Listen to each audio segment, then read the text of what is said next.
being the fastest quarterback you've never seen. I'll be right back. There's no quicker way to get into DFS. Play Super Draft today and see for yourself.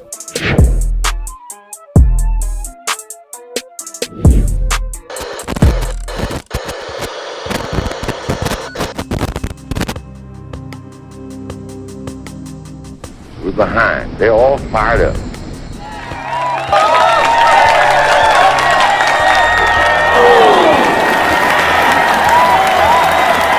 What we got to do?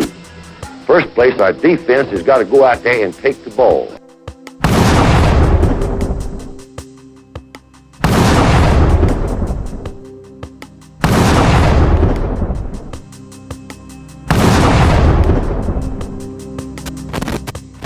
Then when we get the ball, we got to have 11 people that's going to do their job and try to score every time you get the football.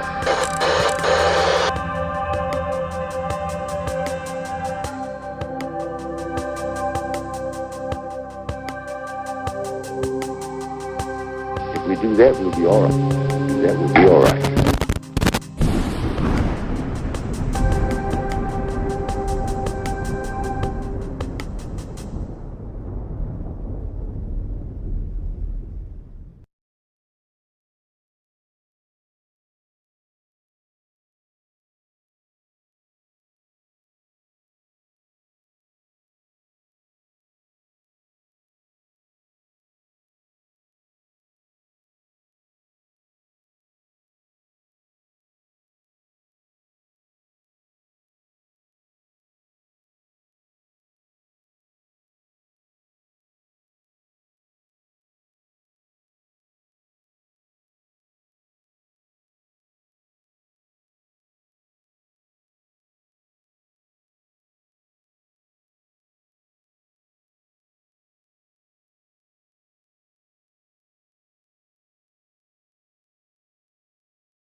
Happy Monday, everybody. Welcome to another edition of Football University with me, former University of Alabama Crimson Tide wide receiver Matt Caddell, number 11. Sorry we had a bit of a delay.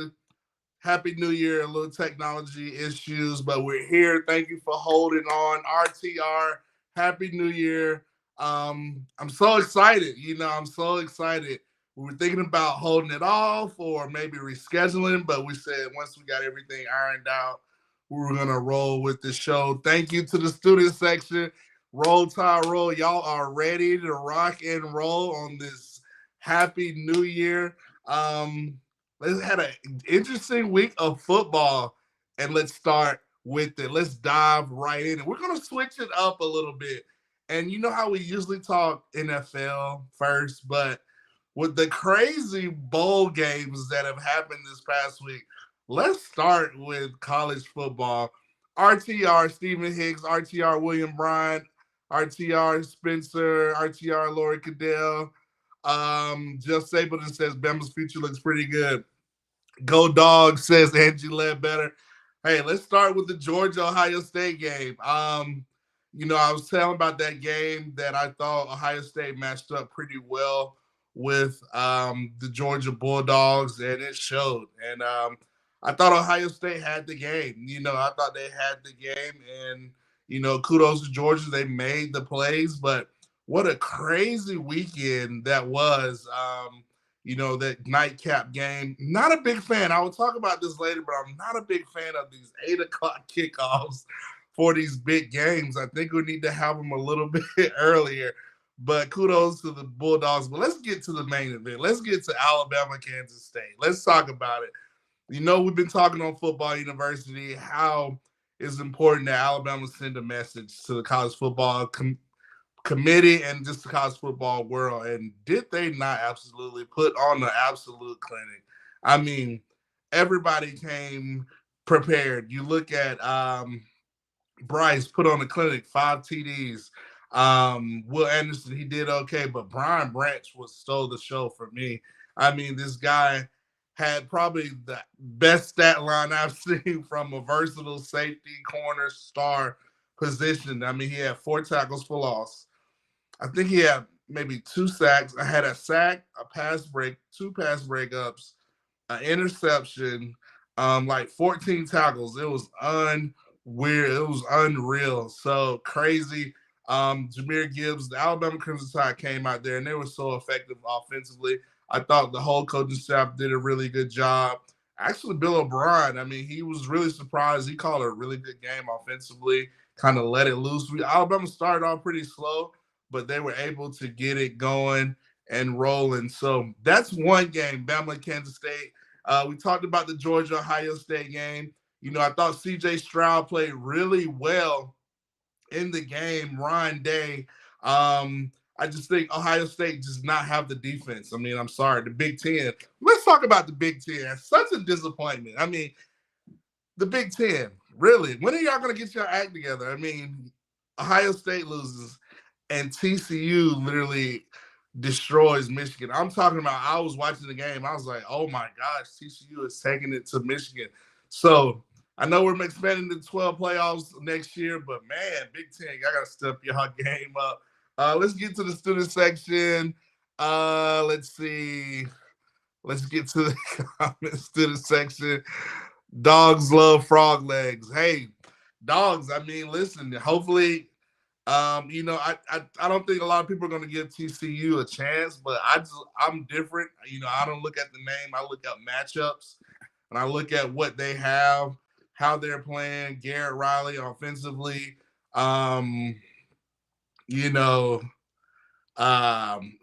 they have really good, nasty defense, which I think is very underrated. They might not have the depth of like a Georgia or, things like that, but don't sleep on the Horned Frogs. I'm telling you, Georgia, you're playing outside of Georgia. Most of your games have been in the state of Georgia. You're playing outside on the West Coast. TCU's kind of in Texas, where they're kind of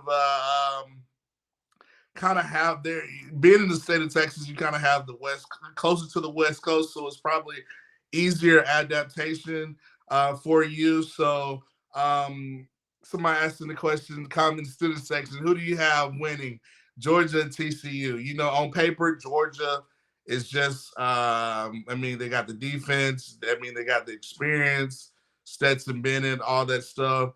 The SEC, probably Georgia if I'm a betting man. But, I look at the matchups. The more I look at it, I'm kind of torn, because TCU is they're better than I think a lot of people give them credit for. The Cinderella story, Sonny Dykes, he's going to be emotional. Wanted to do it for Mike Leach. I mean, what type of story that will be.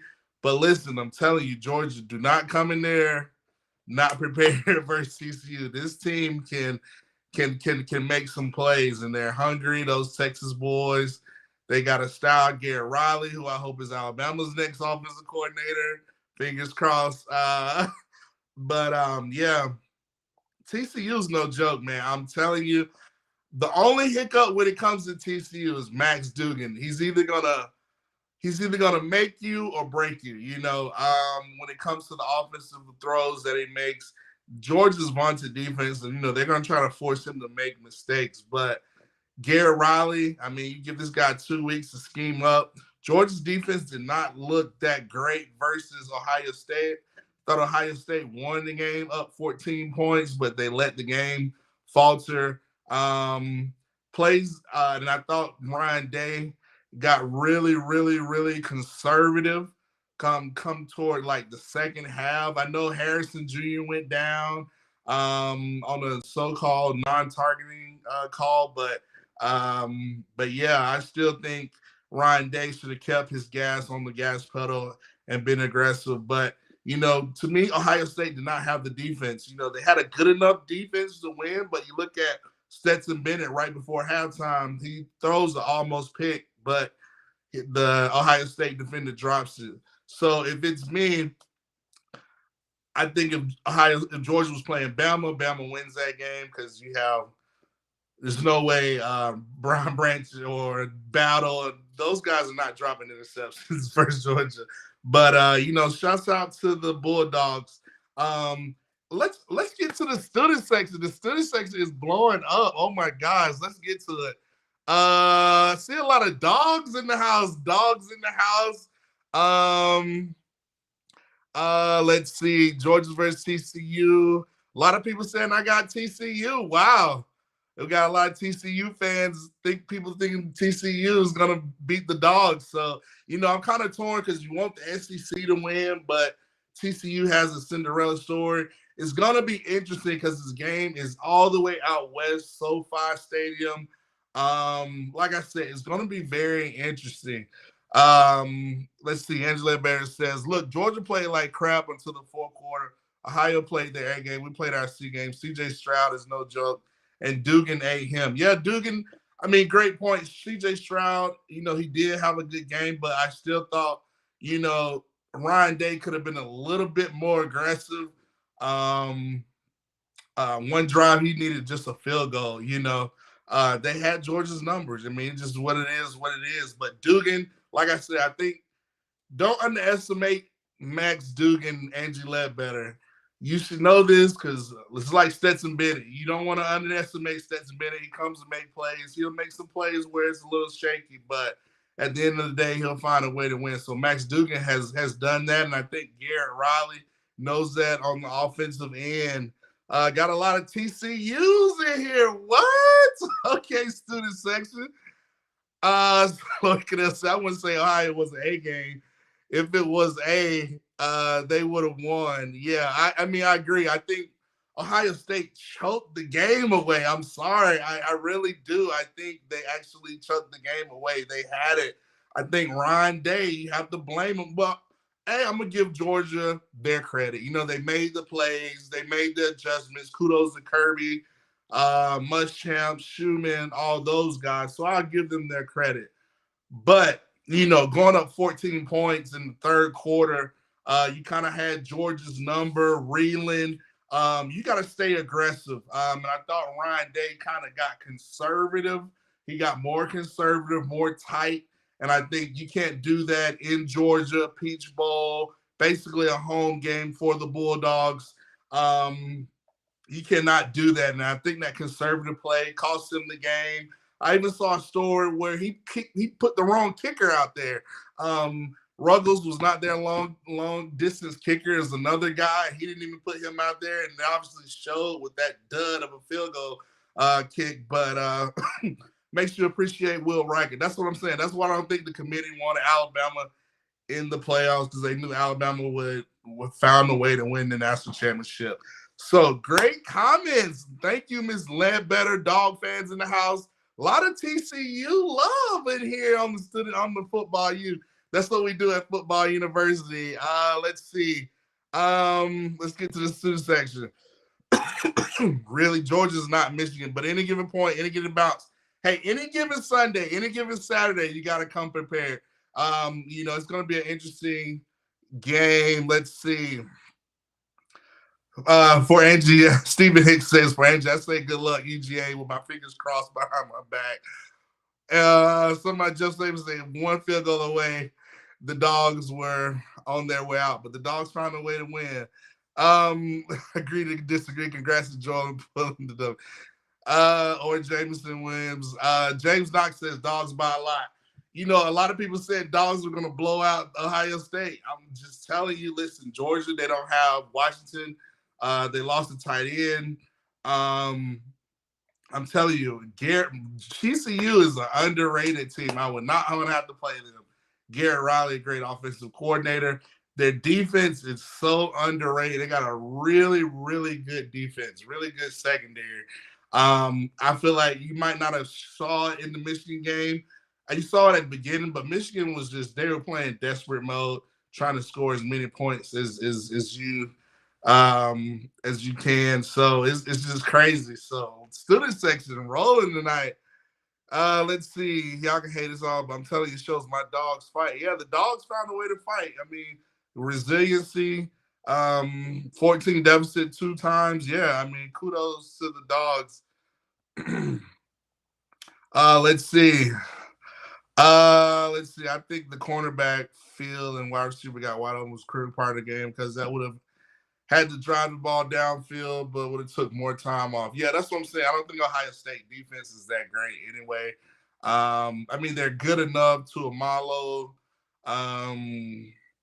Secondary is okay. They made plays, but they're no SEC style defense in my opinion across the board. So, but TCU's defense, I'm telling you, man, they got some corners. Those Texas boys do not sleep on those guys. Do not sleep on those guys. So, let's go to the section. Steven, the 29-year-old quarterback, still playing college. Have a good game every once in a while. Wow, man. Let's see. Dogs were sweating. Georgia did outscore Ohio State in the fourth quarter. Yeah, kudos to Georgia. I mean, that's what we do at the football university. You know, I just try to give kudos to the players that made plays, the coaches that made the adjustments. You know, Kirby and his staff, they made the adjustments. They were able to pull out a victory. So it is what it is. But it just shows you how to, any given Saturday, any given Sunday, you got to be prepared and make those plays. In Ohio State, I thought they had the game, but like I said, I thought it was more of a letdown of a conservative type play from Ryan Day, not being aggressive. As you saw, they had Georgia's defense gassed. I mean, they had them gassed. Jalen Carter was on the sideline for the most of the second half or the beginning of the game. So kudos to Ohio State, but I think they did not have that same intensity once Marvin Harrison Jr. went down and Georgia, you know, made the plays that they needed to play. Stetson Bennett made some plays, defense made stops, got the ball back, you know, forced some field goals, things like that. So kudos on both ends. So let's talk about somebody. Richard Warren said it was too much pressure for OSU. Yeah, I can see that. Big on and just said Bama no very surprised, but I'm not a Bama hater. I'm just a dog lover. Been going to games since I was 8. A lot of dog. Thank Georgia fans in the house. Thanks for coming in to Football University. That's what we do. So let's talk about the bowl game. So we talked about Georgia, TCU. We talked about TCU, Michigan. Talked about Bama, Kansas State. Can we talk about Tulane, Roll Wave, beating USC? I mean, Lincoln Riley. I mean, let's go, Lincoln. I mean, you're 1-4 in big bowl games, and everybody was saying, "Hey, you got Caleb Williams. You put all these Heisman quarterbacks, but you're still finding ways to not play defense and finding ways to lose." So, shouts out to Tulane. I'm high on Tulane offensive coordinator. So, Coach Saban, if you turn to Football University, go interview Tulane's offensive coordinator for your next OC. Guy gets it, as you can see, versus USC. So shouts out to Tulane, Roll Wave. We got the Rose Bowl, Penn State. Utah's playing right now. Penn State is up 21-14 in the third, looking like they're trying to edge out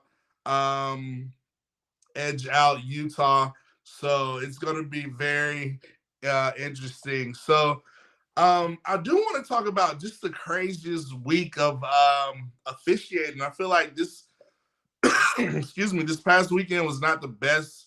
I feel like the officiating was not great. You had some terrible targeting calls. I didn't think the officiating was pretty good versus the Bama game, but there was one drive we were getting bad spots from the Big Ten officials. I mean, we had a first down, then they come back and review it, say we did it. I mean, the refs were just bad officiating on targeting calls. A lot of calls that should have been targeted and weren't targeted. crazy thing, the officiating crew that did the Alabama-Tennessee game were in the playoff game. I was shocked. I was like, how did this crew get to the playoff? How did they get a promotion? Everybody's over here like, what is going on? So, but I just think the officiating from the bowl weekend has not been the best, seeing some crazy targeting calls, and it was just pretty bad off. So, but yeah, shouts out to Tulane, Bama, Georgia. Tennessee had a big win versus Clemson. Dabo and them, they just look outmatched. I'm sorry, it's just the SEC. The SEC kind of started to set the tone. We were struggling at first. Shouts out to Mississippi State getting a crazy victory today, and LSU having a dominating performance versus Purdue. Crazy stuff going on in LSU. I don't know if y'all have heard the whole Keyshawn Butte stuff, but interesting stuff. So I'm gonna let the student section, I'm gonna let y'all go do y'all homework on that stuff. It is entertaining, I will say that. So let's get to we started with college football, and we usually on NFL University here start with the pros. And let's get to the NFL. And I gotta say, we've been raving about the Eagles all year. Fly, Eagles, fly. But listen, they're in a icky situation right now with Gardner Minshew not having Jalen Hurts in the lineup. And shouts out to Jalen Hurts. I mean, this guy really has an impact on that franchise. He shows you that he's MVP status. Michael Parsons came out and said a couple weeks ago, is it the system? Is it the players around him? Is it the coaching? Well, they are 0-2, and they are they're not that great. So the Eagles, they're in a very weird situation. They're having late season injuries. They have not secured the top AFC division spot going into the playoffs. They need to secure that, and they are not able to bring they haven't been able to play Jalen. So they need to find a way to get it rolling, because you look at teams like San Francisco 49ers, the Vikings, even though the Vikings lost to the Packers, you need to be able to supply that home field advantage for the Eagles. So I don't know what they're going to do. It's going to be interesting. Spencer says, Matt, do you think that Tua is going to try to come back? I don't think Tua is going to try to come back this year. I actually don't think the Dolphins are going to make the playoffs. I just don't see it happening. I mean, they lost to the Patriots, and we know how abysmal the Patriots are. I just do not see that happening, and I don't see Tua coming back playing this year. I think what's important for the whole Tua Miami Dolphins, I think the Dolphins needs to get a medical team that's just focused on Tua. Watching him 24/7, like, he's your franchise quarterback. You need to invest into the health, safety of Tua, and make sure you have a team that just solely focus on Tua, and making sure that he's, well, and these concussions are not an issue for him. So let's get to the student section. Let's go. Angie Ledbetter says, always surprised how many Bama fans hate UGA. Smart has tons of respect for Saban, and Saban has come in on losing Smart, like losing his son. Much respect. I don't think it's hate, Angie Ledbetter. Like, I don't hate Georgia. I think most Alabama fans, we just hate Auburn, Tennessee. I think, and like LSU, I think those are teams, like, you can say hate is such a strong wrong. I think we respect Georgia. I think that Georgia's, they're rolling right now. So obviously Georgia fans got a lot to say about Alabama, and Alabama fans got a lot to say about Georgia. So I know it might seem as hate, but it's just, just good football fans, wanting to talk it out, that's what it is. So Jeff Saban said, let's go Niners. Listen, San Francisco 49ers are rolling. Excuse me, they are rolling big time. They had a big close victory, actually underrated victory versus the Las Vegas Raiders. It was actually closer than expected.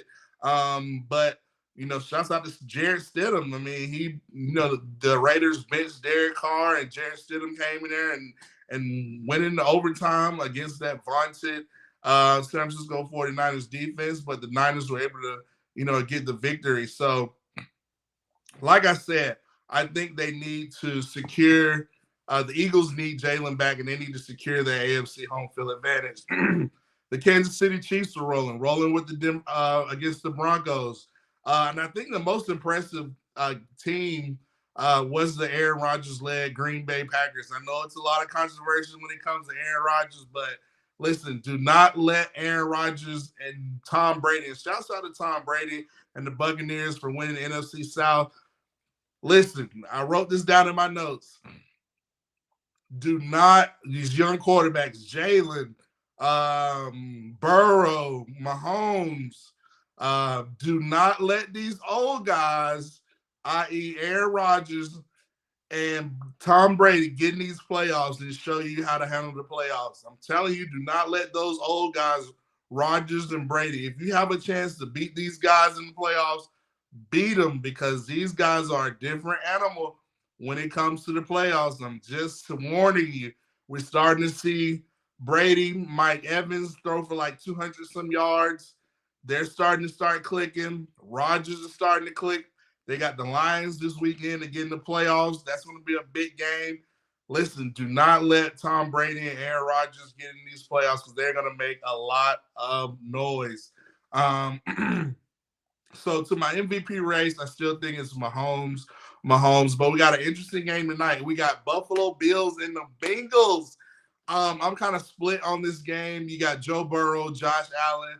They're playing in Cincinnati. I know a lot of people's going to pick Buffalo, but I think because I've seen Joe Burrow beat Mahomes twice, that going to Cincinnati is going to be a tough, loud environment. You know, I think Buffalo can pull it off, but I think because it's on the road, I think I'm going to roll with the Bengals on this one.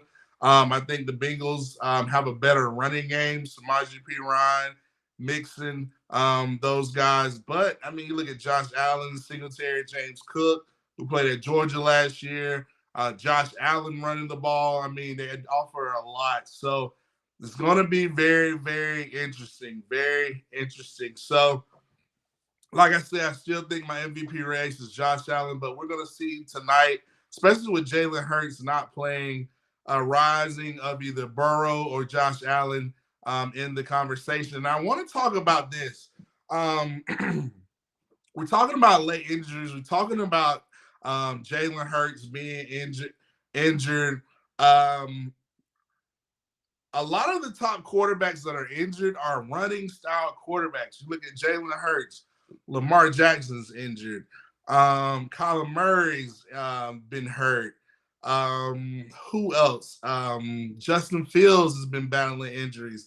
A lot of these running style quarterbacks, yeah, they're putting up crazy numbers, but do you think that it works for long-term success? And we're in it for 18-week season plus, you know, the playoffs. So, I mean, you're starting to see that wear and tear on some of these running style quarterbacks. So I still think it's good to have a running style quarterback, but you have to have the perfect balance of being able to be at the pocket side of it as well. That way you can stay healthy in the NFL. So I wanted to bring that point up.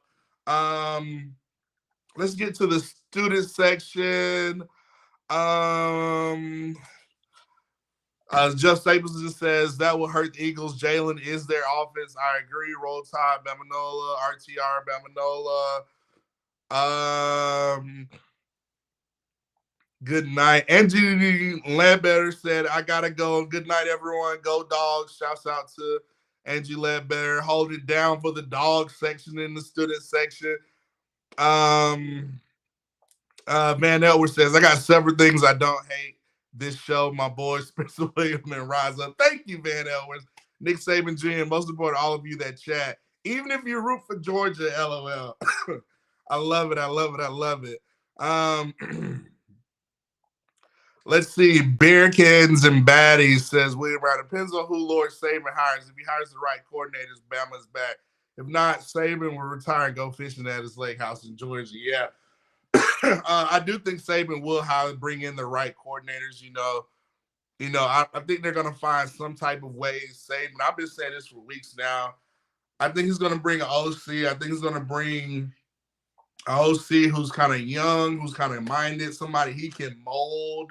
who can always find up creative, innovative ways to, have different game plans, keep defenses on their heels, but still keep the main thing the main thing.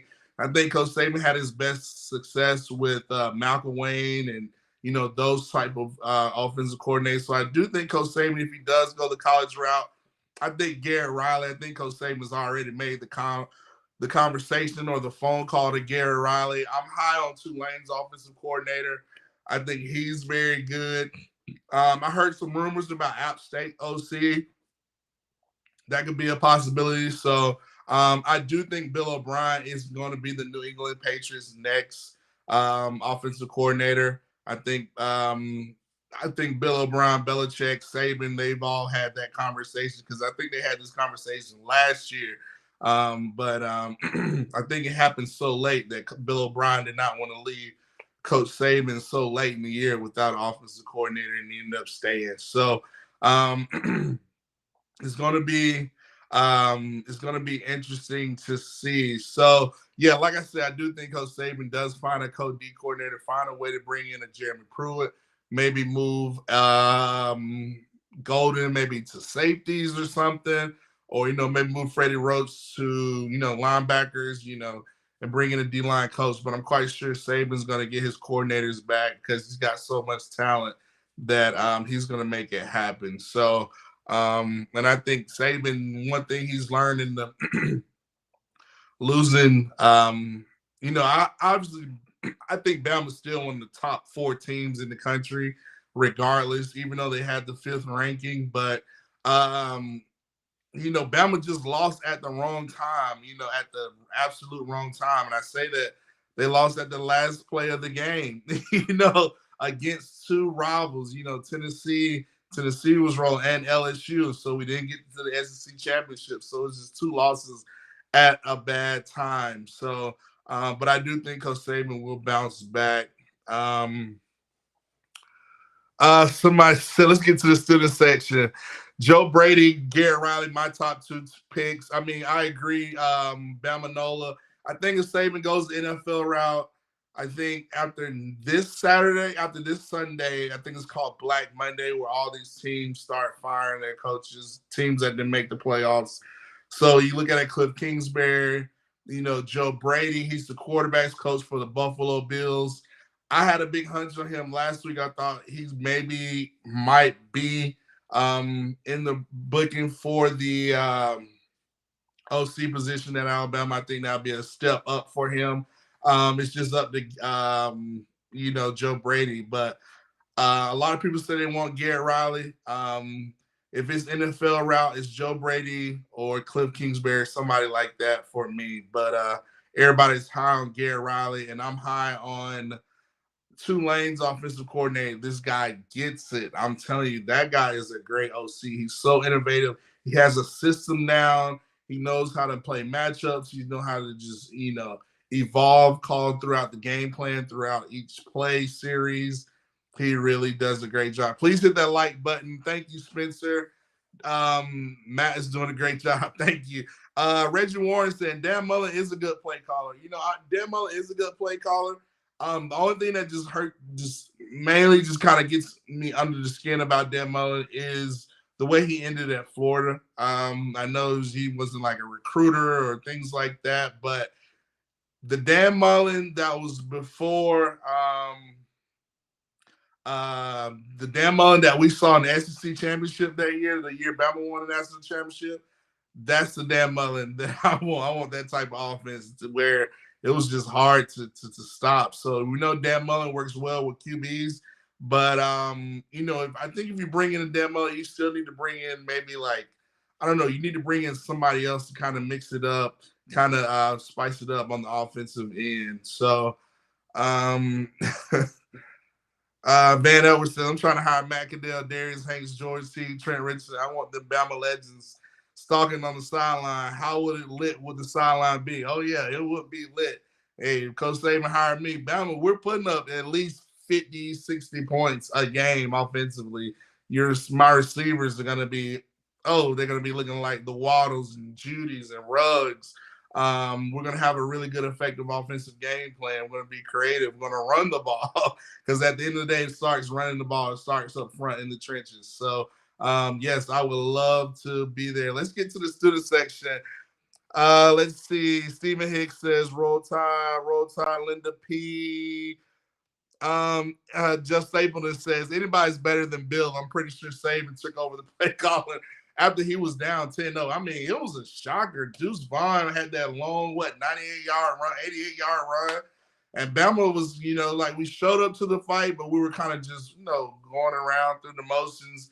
And Kansas State hit us right in the mouth. Bam, bam. And after that, after we took those blows, it was on and running. And Bama did not look back. I mean, I think we scored, 30-some straight points. It was crazy. I mean, it was just crazy. It is crazy. Let's get to the student section. Let's see what else I want to talk about. So we talked about the NFL. We talked about Bama. Let's talk about the NFL draft. And we have some big news coming out. We mentioned Bryce Young. I mean, you look at Bryce. Bryce Young declared for the NFL draft. He talked about what Alabama meant for, his program. I mean, the Alabama program meant for his life, his family. Will Anderson declared these guys are going to be, top 2-3 picks in the draft, top 5 picks. And Jahmyr Gibbs declared for the draft. Excuse me. And then later on, which is my favorite player, Brian Branch. This guy is so versatile, safety. You look at teams, I'm going to break each player down, and you look at possible landing destinations for these guys. You look at Brian Branch, who I have as a top 15, 20 pick, but he would not go no later than 22. But I don't think he's going to fall. I don't think he's going to fall to 22. You look at number 10, the Philadelphia Eagles. With their success, they could use somebody like a Brian Branch that's versatile, that can play star, money, safety, that can really shore up that secondary with the Darius Slay, Gardner Johnson at safety, but you can put somebody in the slot like a Brian Branch that can really be effective for the Eagles. You look at the Jets. I mean, the success that they had with the defense, Sauce Gardner, those type of players, put a Brian Branch right there in that system. It's going to be really well. So you look at the Pittsburgh Steelers at 14. I don't see Brian Branch getting past, like I said, I think the Brian Branch sweepstakes start at number 10, and I don't see Branch going past 22 to the New England Patriots. And I don't see if the Patriots want Brian Branch, I think they're going to have to trade up. And I think this draft's going to be kind of interesting because let's go back to the Bryce Young.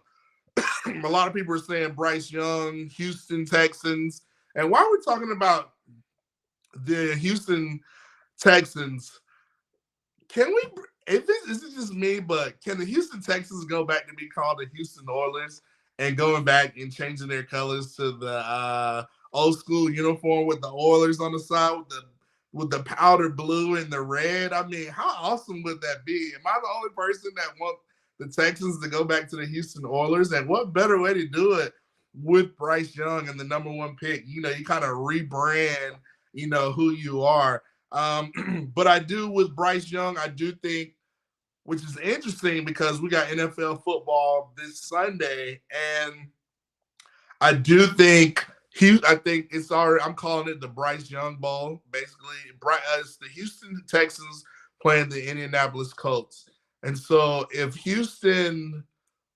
Indy beats Houston, then I think Houston falls to I think Chicago gets the number 1 pick. So if the Chicago Bears get the number 1 pick, Chicago Bears have Justin Fields. I easily see Chicago Bears trading out of the number 1 pick, maybe trying to get 2 first rounds. But they're going to have to, whoever they're trading with is going to be somebody in the top 5, because I think they want Will Anderson at number 3 or Jalen Carter from Georgia.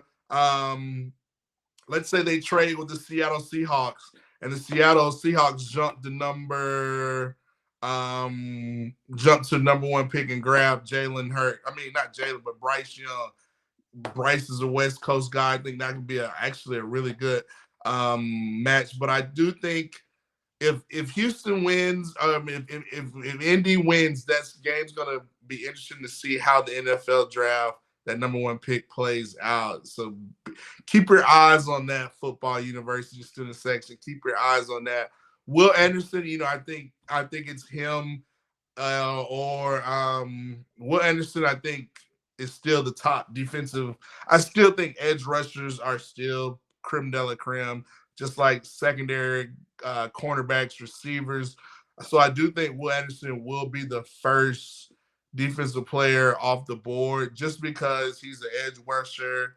I mean, his size, his quickness, his power. I think Will Anderson, you look at the Seattle Seahawks, if they stay at 3 or 4, the Chicago Bears. I think the Chicago Bears, from what I'm seeing on Twitter already, they are high. They want Will Anderson. They don't get Will Anderson. If they fall, they're going after Jalen Carter.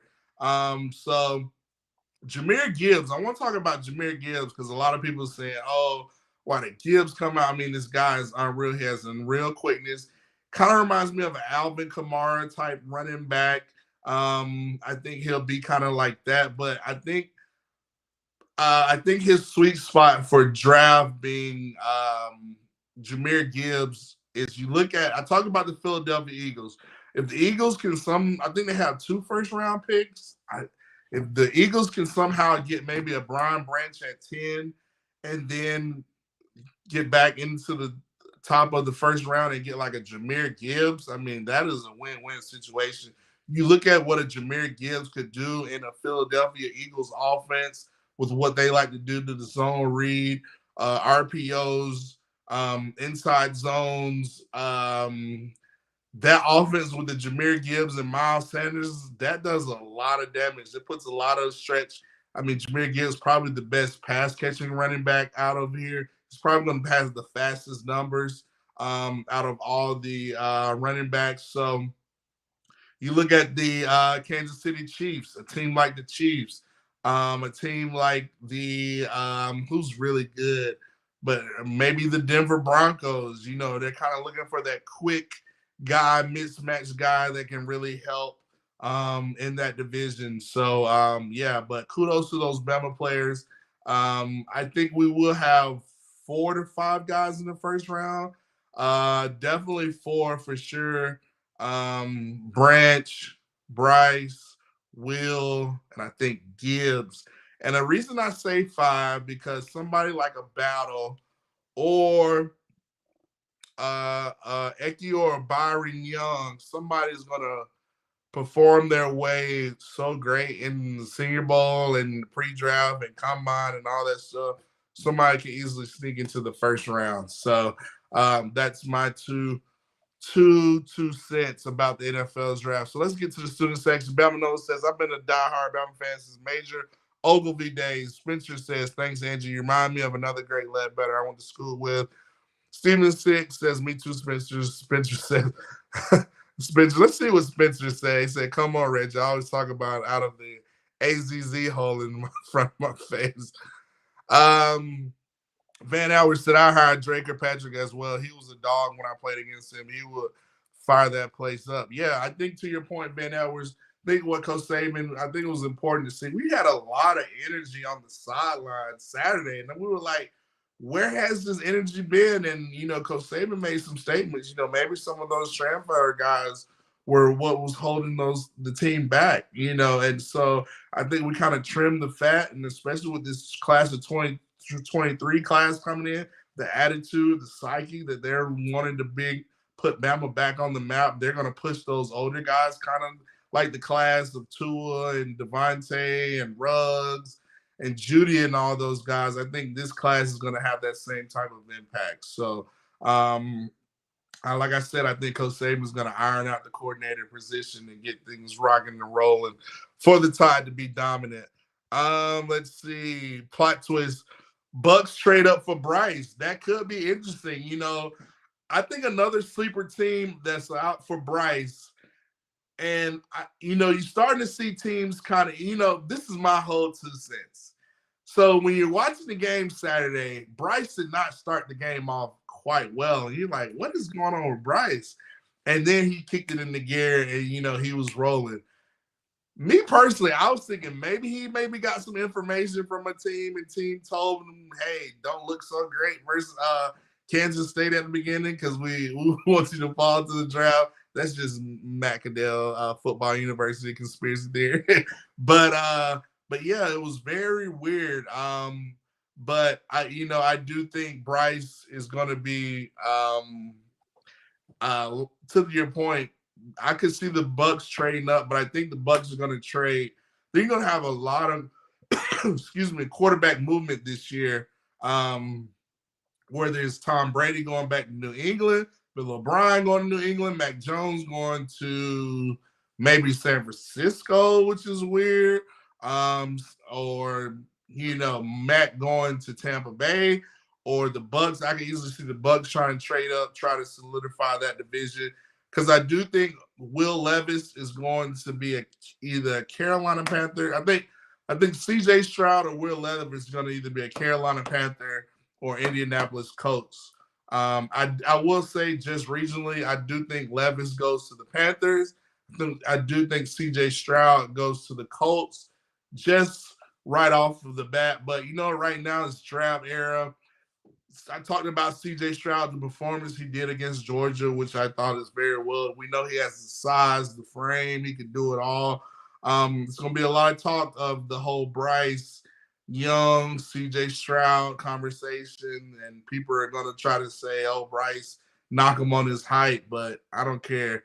He's tall enough and he can throw that ball. So that's all that matters to me.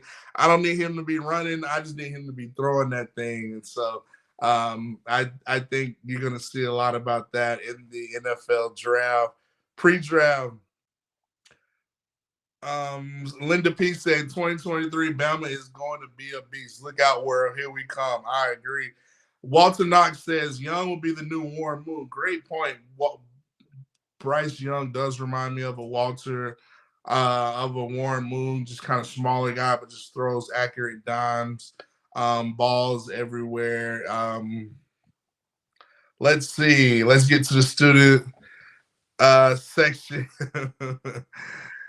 Let's see. Van Edwards says, my guy, I'm from Fort Payne, Alabama. Got Kim Fulton, Scottsboro, Hollywood, and Happy Halloween. Hey, I travel up in that area all the time. So shouts out to North Alabama, Scottsboro, Fort Payne, kind of that, South Pittsburgh area, all that area, Chattanooga, all up in there. Shout out to the area. Pisgah High. What is the other schools up there? Fort Payne, Scottsboro, Section, Woodville. Shouts out to North Alabama up there. I didn't like Shula. He was a scared Alabama coach. Never go for it. Shula. Yeah, you got to have confidence if you're going to be a head coach. You got to have confidence. So let's get to the excuse me. Let me get to my notes here. Okay, great question. We talked about the biggest issue. Can we talk about let's answer Spencer's question. Spencer says, after this weekend, NFL, who do you pick now for the Super Bowl? Man, all year I've been saying the Eagles are going to win the Super Bowl, but if the Eagles do not solidify home field advantage or Jalen Hurts does not come back shortly, I think I'm going to say San Francisco 49ers are going to win that NFC. I see the 49ers going to the Super Bowl and them either playing the Bills or the Chiefs. That's kind of my Super Bowl pick.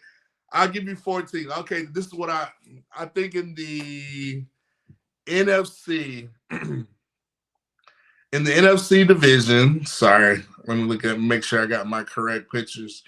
In the NFC Championship, I got the Eagles playing the 49ers in the NFC Championship. In the AFC Championship, I got the Chiefs playing the Buffalo Bills. Now, who wins that game? I can see San Francisco. I'm leaning towards San Francisco just because I think they travel really well. Defense is unreal. Brock Purdy's playing lights out, and Kyle Shanahan. These guys have the experience. They have been in the NFC Championship game, I think, the past, 3 years or so? It's so crazy. So I'm going to roll the Niners playing the Eagles in the NFC Championship game, and I'm kind of leaning towards the San Francisco 49ers. And then in the AFC, Kansas City, Buffalo. I do think Kansas City secures home field advantage, but I think if Buffalo wins tonight, they could secure it. It's going to be interesting, but I got Kansas City, Buffalo, Josh Allen, Mahomes, and I still think Mahomes finds a way to get in the Super Bowl. And so we have another rematch. Kansas City playing the 49ers again. So it'll be so interesting to see. So let's get to the student section. Let's see. Yo, Matt Caddell, next time you're in North Alabama, stop by the Cal Parks in Fort Payne. The whole dang store will freak out. I'll remember that, man. I will remember that. Spencer, they have a flat rock down here where I am from also. Selma, Alabama, about 45 minutes from Titletown. Shouts out to Selma, Alabama, Prattville, Montgomery, all the people down Highway 82, down in South Alabama, Roll Tide. Thanks for turning into Football University. Yeah, shouts out where you from. I know we got a lot of Dog fans in here. We have a lot of Bama fans in here. Van Edwards said, I played for Fort Payne. Our biggest rivals were Scottsboro. Yeah, I heard Scottsboro's basketball team's really good this year. Just kind of word on the street. Jeff Stapleton said, we're getting that 6th ring. Will Hurts be playing in your pick? I do think Hurts is playing. But I think what's important for the Philadelphia Eagles is Hurts needs to play soon. Me personally, if Jalen Hurts was able to practice some Saturday, I would have probably spot played him Sunday. That way I could just clinch that home field advantage because you get the next 2 or 3 weeks off. But I got Philadelphia being so effective if they win and have the home field advantage in Philly.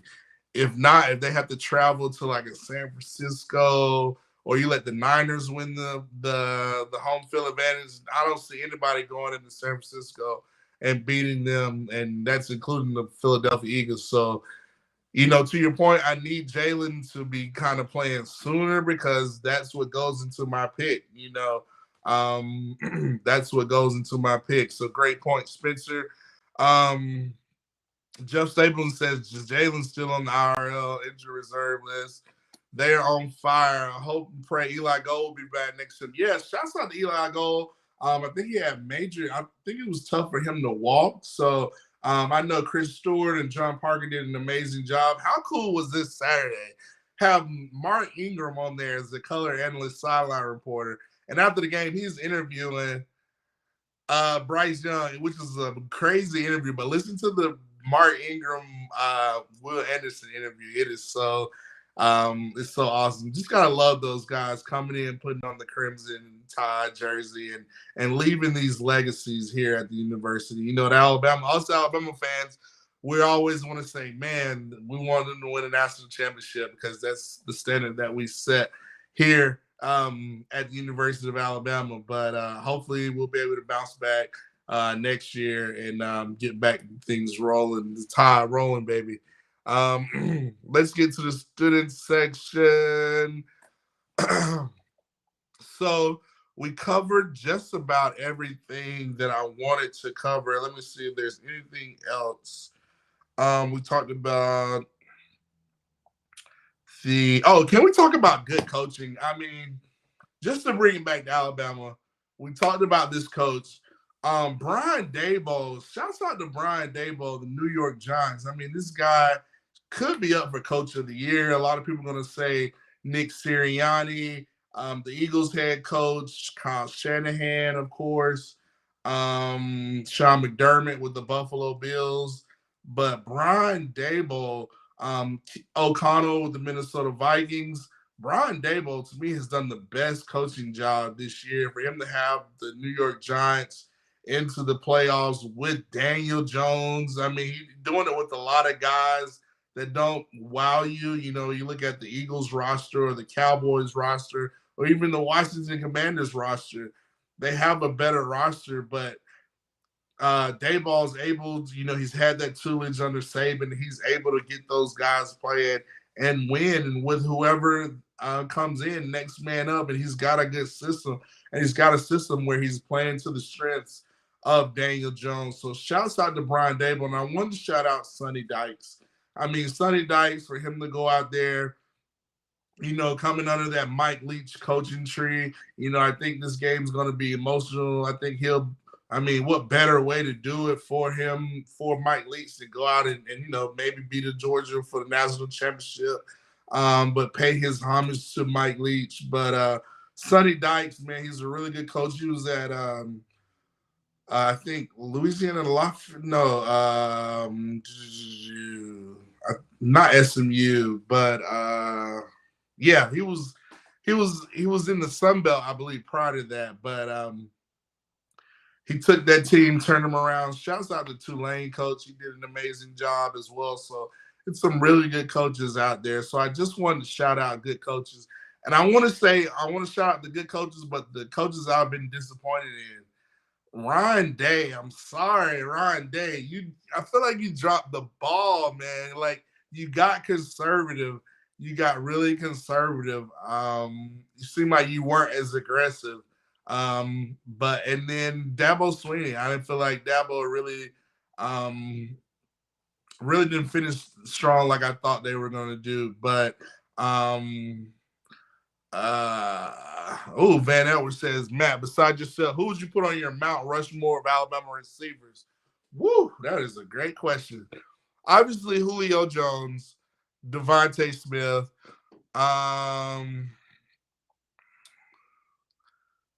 Jalen Waddle,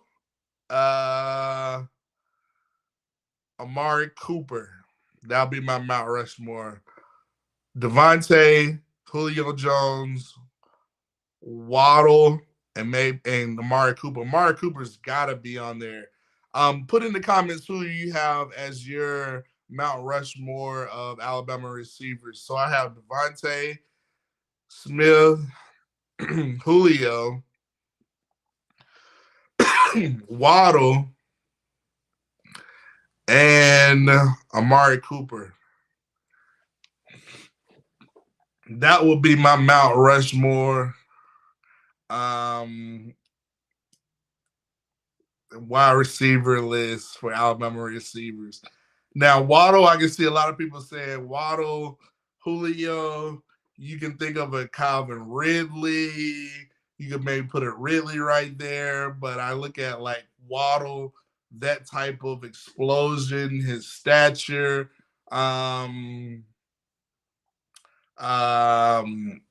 was just so explosive. Devontae Smith, obviously, he has the greatest receiver. Julio kind of set the tone. Amari Cooper is just unreal. Van Edwards said, I got you and Keith Brown on there as well. Jeff Stapleton says, but that would be my Mount Rushmore. So Spencer says, Matt, is this not a big problem with NFL contract players making players that are not at least 80% play? Look at Tua. Injuries are injuries. I think it is what it is. It is a problem. It could be a problem, Spencer, to your point. But I think now the concussions are much more in serious issues than anything, because you can have, long-term ramifications with dealing with CTE and head injuries on down the line. But the 80%, I think if you're, I've always gone by the thing that's, if you're, it's a difference between hurt and injured. If you're hurt, you can still play, but if you're injured, you probably can't play. So Jeff Saban says Julio, Waddle, Smith, Ingram, Cooper. Nice. 6-0 says, Matt, what will it take for Jalen Milroe to improve and get up in the QB elite class next season? Or you think Ty will climb up instead, regardless of who the OC is? Thank you, and roll Tide. Yeah, Jalen, I think it's important that Jalen, he's got to continue to work on his game. Obviously, the evidence showed. I mean, he didn't look that great. Balls going into the ground. I mean, he didn't look comfortable. I hope Jalen did not spend too much time just trying to be good friends with Bryce and not working on his craft like Bryce. Hopefully Jalen learned that I need to improve on passing the ball, working on my craft, holding on to the ball, reading defenses, those type things, because he's going to have to. You look at Ty Simpson. I've been raving about Ty Simpson. The guy gets it. He's about 6'3", 6'4". He's got a cannon, elite skills, can throw it. The offense is more effective. But with Milroe, you kind of gonna need a quarterback coach and an OC to kind of really work on his game. But I don't think Alabama can waste time. I don't want to say waste time, but we cannot wait on the development of Milroe with all this talent that we have coming in. And Saban's going to play the best player, and I think just Ty Simpson has it. I think Ty Simpson has the skill. It doesn't matter who the OC is. He has that skill set, passing the ball, efficiency, timing, accuracy, leadership. Opens up the play, the smarts, protecting the ball, not turning the ball over. I think Ty Simpson has that, and I think when the new OC gets here, whoever the QB coach is, I think Ty Simpson is going to separate himself. I say this all the time. I believed in Ty Simpson from the day jump, but when I heard Ty Simpson was getting first team reps this year, to me, that was a sign that it just shows you how good Ty Simpson is, and we can't hold on to this guy. Like, if something goes down, we got to have Ty Simpson just as prepared as Milroe. So that just shows you how talented Ty Simpson is, and I think he will take the next step. But no knock on Jalen Milroe. I just think Jalen Milroe still has to continue to work on his game, his craft.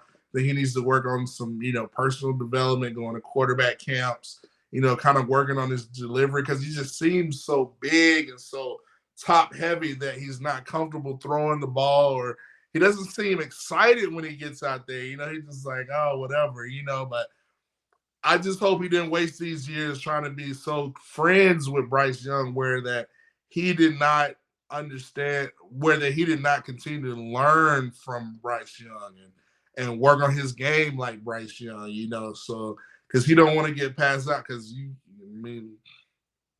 just because you're the backup doesn't mean you're gonna back up. You're gonna be the backup. So he's gonna have to work on his game, just like a Jalen Hurts. Jalen continue to work on his game. So it's gonna be important that Milroe continue to work on his game. But Milroe, he just seems a lot of not confident. He doesn't run the ball out there. He doesn't run the RPOs, not making a lot of reads. I don't know what it is, he's lacking confidence or what. But I noticed when Ty Simpson comes in, he's confident. We're getting the plays. We're aggressively, offensively more effective. We're more creative. I can only go what I see with my two eyes. And Ty Simpson looks like an elite talent. And I'm not just talking about talent. I'm talking about elite, high-level talent at the quarterback position.